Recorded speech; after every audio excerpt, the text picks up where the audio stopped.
और आज हम बात करेंगे दिल्ली के दंगल की और उसमें पूर्वांचल एंगल की। राजधानी की सत्ता को लेकर तू डाल डाल में पात पात की सियासत क्योंकि अब लगातार तेज होती जा रही है। चुनाव से ठीक पहले अरविंद केजरीवाल ने पूर्वांचल का मुद्दा लपक लिया है और अब एक दूसरे के विरुद्ध पूर्वांचल वाला युद्ध शुरू हो गया है। आम आदमी पार्टी अब पूर्वांचल कार्ड खुलकर खेल रही है। बीजेपी के खिलाफ आपने गंभीर आरोप लगाते हुए एक नई मुहिम शुरू कर दी है। केजरीवाल ने बीजेपी पर पूर्वांचल के लोगों का वोट काटने का आरोप लगाया है। दिल्ली चुनाव से ठीक पहले वोटर लिस्ट का मुद्दा लगातार गर्माते जा रहा है। केजरीवाल और बीजेपी दोनों के बीच में पूर्वांचल के वोटर्स को लुभाने के लिए एक मानो होड़ सी मच गई हो। केजरीवाल ने पूर्वांचल के लोगों से अपील की और कहा कि अपना नाम और पहचान बीजेपी वालों को मत बताना, वरना आपका वोट कट सकता है। मैं पूर्वांचल के लोगों को कहना चाहता हूं कि हम आपके नाम किसी हालत में नहीं कटने देंगे। आपको सम्मान दिया है हमने, आपको सम्मान की जिंदगी देंगे, लेकिन एक चीज ध्यान रखना, कोई बीजेपी वाला अगर आपके घर आए उसको अपना नाम मत बताना, उसको अपनी डिटेल्स मत बताना, अपना वोटर कार्ड मत दिखाना, किसी बीजेपी वाले के साथ संपर्क मत रखना। कोई भी बीजेपी वाला आएगा वो हो सकता है आपके नाम कटवाने के लिए आपसे आपका नाम और वोटर कार्ड डिटेल मांग रहा है, और नाम चेक करते रहना। दिल्ली की सियासत में पूर्वांचल के वोटर्स का भारी दबदबा रहता है। हर पार्टी इस वोट बैंक का ज्यादा से ज्यादा प्रतिशत अपने हिस्से में लेना चाहती है, क्योंकि दिल्ली की 20 से ज्यादा सीटों पर इन्हीं का दबदबा है और ये जिसे चाहे उससे सरताज बना सकते हैं। दिल्ली की जो चकाचौंध आप देख रहे हैं उसमें पूर्वांचल के लोगों का एक बहुत बड़ा योगदान है। ये हर पार्टी मानती है और समय समय पर इनके नाम पर सियासी दांवपेच भी चलती रहती है। 2025 के रण में भी पूर्वांचल के वोटर्स अच्छी खासी भूमिका निभाने वाले हैं और ये बात बीजेपी और केजरीवाल दोनों को पता है। लिहाजा पूर्वांचल के लोगों को लुभाने के लिए अब केजरीवाल ने पूर्वांचल कार्ड खेल दिया है। आम आदमी पार्टी पूर्वांचल के लोगों से घर घर जाकर मिलने की अब मुहिम शुरू करने वाली है। दिल्ली आम आदमी पार्टी का एक एक कार्यकर्ता एक एक घर में जाएगा और थोड़े दिन के बाद संजय सिंह पूरी दिल्ली के अंदर यात्रा शुरू करेंगे। जितनी पूर्वांचल कॉलोनियां हैं सभी पूर्वांचल कॉलोनियों में जाएंगे, वहीं रात्रि को प्रवास करेंगे और पूर्वांचल समाज के लोगों को भाजपा की इस साजिश के खिलाफ एकजुट करेंगे। तो अब सवाल यह है कि आखिर क्यों अरविंद केजरीवाल पूर्वांचल के मतदाताओं को टारगेट करना चाह रहे हैं। दरअसल दिल्ली की 70 में से 30 से ज्यादा सीटों पर पूर्वांचल के जो वोटर्स हैं वो प्रत्याशियों की किस्मत तय करते हैं और ऐसे में इन सीटों के बारे में अब आपको हम बताएंगे ग्राफिक्स के जरिए। अगर हम बात करते हैं पूर्वांचल की तो अब देखिए ग्राफिक्स के जरिए हम आपको बताएंगे बुराड़ी, उत्तम नगर, संगम विहार, ये दिल्ली में पूर्वांचली पावरफुल क्यों है वो आपको हम बता रहे हैं। बुराड़ी, उत्तम नगर, बदरपुर की अगर आप बात करते हैं, इसके अलावा संगम विहार, जनकपुरी, त्रिलोकपुरी, किराड़ी, ये तमाम वो लोकेशंस आपको हम दिल्ली की बता रहे हैं जहां पर पूर्वांचली का दबदबा बरकरार है। संगम विहार भी आता है इसी में, समयपुर बादली, पटपड़गंज भी इसी में आता है। इसके अलावा राजेंद्र नगर, मॉडल टाउन, गोंडा, करावल नगर, रिठाला और छतरपुर भी इसी के अंतर्गत है। इसके अलावा द्वारका, पालम, विकासपुरी भी आता है और बदरपुर भी इसी में शुमार है। दरअसल दिल्ली विधानसभा में 70 सीटें हैं और इनमें से करीब आधे यानी कि 35 सीटों पर पूर्वांचलियों का दबदबा है और ऐसे में बीजेपी, आम आदमी पार्टी दोनों जानती हैं कि अगर इन्हें इंटैक्ट रख पाए तो दिल्ली की सत्ता का रास्ता कोई नहीं रोक सकता। लिहाजा पूर्वांचलियों को लुभाने के लिए बीजेपी और आम आदमी पार्टी और कांग्रेस तीनों में नूरा कुश्ती अब तेज हो चुकी है। सारे पूर्वांचल समाज के उत्तर प्रदेश और बिहार से आए हुए हमारे भाई हैं जिन्होंने दिल्ली के अंदर पिछले 30-30, 40-40 साल से रह रहे हैं। अपनी गंदी राजनीति के तहत ये लोग इनके नाम कटवा रहे हैं। जहां एक तरफ इन्होंने पूर्वांचल समाज को उजाड़ने का पूरा प्लान बनाया है दिल्ली के अंदर भारतीय जनता पार्टी ने।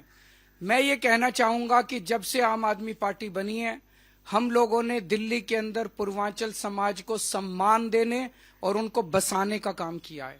पूर्वांचल के सभी लोगों को ये पता लग गया है कि कौन उनके लिए, उनके उत्थान के लिए काम करता है और कौन उनके ज़रिए वोट साधने की कोशिश करता है। अरविंद केजरीवाल और आम आदमी पार्टी का चेहरा अब पूरी दिल्ली के सामने आ गया है और पूर्वांचल के हमारे जितने भी भाई बहन हैं वो निश्चित रूप से इस चेहरे की हकीकत को अब समझ चुके हैं। अचानक जब चुनाव आता है तब मैं देखता हूं कि एक विशेष वर्ग के लोगों के बारे में पूर्वांचलियों का नाम लेकर भारतीय जनता पार्टी और आम आदमी पार्टी बात करने लगती है। लेकिन आप जो लोग आते हैं, जो मेहनत करते हैं, जो शहरों में रहते हैं, उनके लिए इन दोनों पार्टियों ने किया क्या, ये मैं जानना चाहता हूं। ये जो पूरी कंट्रोवर्सी इनकी चल रही है कि वो कह रहे हैं कि पूर्वांचली वोटर कार्ड देंगे, वो कह रहे हैं कि रोहिंग्या हैं, ये इनकी आपस की नूरा कुछ थी। इसका क्या मतलब है भाई? मैं ये जानना चाहता हूं कि हमारे बहुत से बाहर से वर्कर्स आते हैं, मेहनत करते हैं, क्या किया इनकी हाउसिंग के लिए? तो ऐसे में अब पूर्वांचलियों को अपने पाले में लेने की होड़ बहुत ज्यादा तेज हो गई है। आम आदमी पार्टी इस वोट बैंक को किसी भी कीमत पर खोना नहीं चाहती है।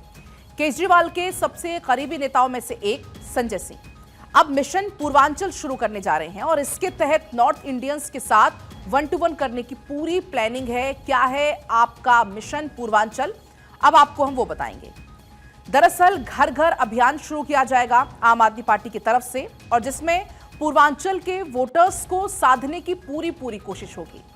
पूर्वांचलियों के घर जाएंगे संजय सिंह, घर घर जाकर उनसे बात करेंगे। पूर्वांचलियों के घर रात्रि प्रवास भी करने वाले हैं। इसके अलावा केजरीवाल का संदेश लेकर संजय सिंह जाएंगे पूर्वांचलियों के बीच में। दिल्ली सरकार की उपलब्धियां गिनाते हुए इस दौरान वो नजर आएंगे। दरअसल केजरीवाल ने पूर्वांचलियों को साधने के लिए संजय सिंह को चुना है। संजय सिंह खुद भी क्योंकि पूर्वांचल से आते हैं और उन्होंने ही पूर्वांचलियों का मुद्दा उठाया है, जबकि बीजेपी भी पूर्वांचलियों को पूरा सम्मान देती है। बीजेपी ने कई सालों तक मनोज तिवारी को दिल्ली का प्रदेश अध्यक्ष बनाकर रखा तो लोकसभा चुनाव में उनका टिकट नहीं काटा। पूर्वांचल से आने वाले मनोज तिवारी का इस खास वोट बैंक पर भी दबदबा है और यही कारण है कि 24 के आम चुनाव में उन्होंने कांग्रेस के कन्हैया कुमार को बुरी तरीके से शिकस्त दे दी। आम आदमी पार्टी बीजेपी के इस वोट बैंक पर सेंधमारी करने की तैयारी है। रोहिंग्या और बांग्लादेशियों के नाम पर पूर्वांचलियों को अपने पाले में लाने की सियासत भी खूब हो रही है। पूर्वांचल के, यूपी के, बिहार के भाइयों को सबसे ज्यादा टिकट देने का काम, सांसद, विधायक, मंत्री बनाने का काम अरविंद केजरीवाल जी ने किया। और आज उनकी पार्टी जब पूर्वांचल के लोगों का वोट बचाने के लिए कोशिश कर रही है तो उनको रोहिंग्या कहा जा रहा है, बांग्लादेशी कहा जा रहा है।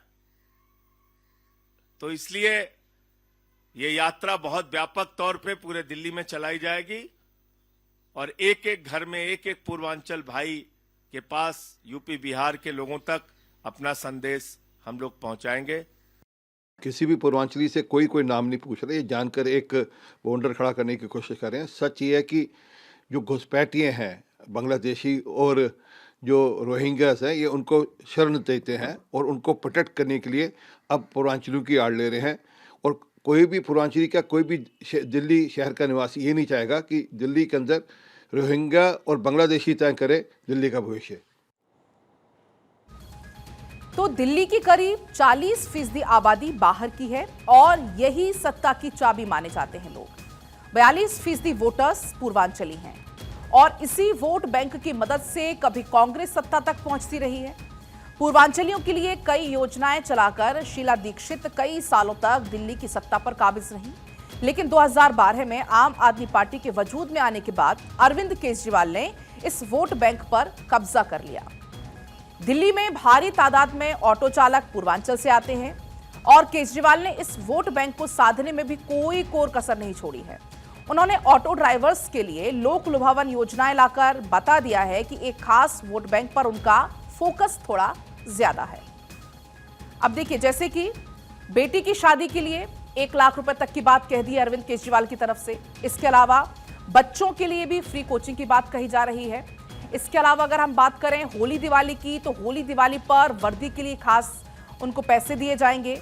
10 लाख रुपए तक का लाइफ इंश्योरेंस की बात भी इसमें कही जा रही है। इसके अलावा 5 लाख रुपए तक का दुर्घटना बीमा भी इस घोषणा में शामिल है। लेकिन ऐसा नहीं है कि बीजेपी दिल्ली के हल्के में ले रही है बीजेपी, वो केजरीवाल की एक एक चाल का जवाब दे रही है और ग्राउंड लेवल पर काम कर रही है। हरियाणा और महाराष्ट्र चुनाव से ठीक पहले एंटी इनकम्बेंसी की हवा खूब उड़ी, मगर चुनाव के नतीजे इसके ठीक उलट रहे। इन दोनों राज्यों में बीजेपी की जीत से यह साफ हो गया कि हवा अभी हो सकती है। बीजेपी ने दिल्ली के लिए एक भी प्रत्याशी का ऐलान अभी तक नहीं किया है, जबकि आम आदमी पार्टी ने सभी 70 की 70 सीटों पर और कांग्रेस ने 21 नामों का ऐलान कर दिया है। बीजेपी वेट एंड वॉच की मुद्रा में फिलहाल है। प्रत्याशियों के सिलेक्शंस के लिए आपको बता दें कि दिल्ली में बीजेपी की एक पूरी खास तैयारी है, खास काम कर रहे हैं। इसी बीच अरविंद केजरीवाल कुछ कह रहे हैं, आपको सुनाते हैं।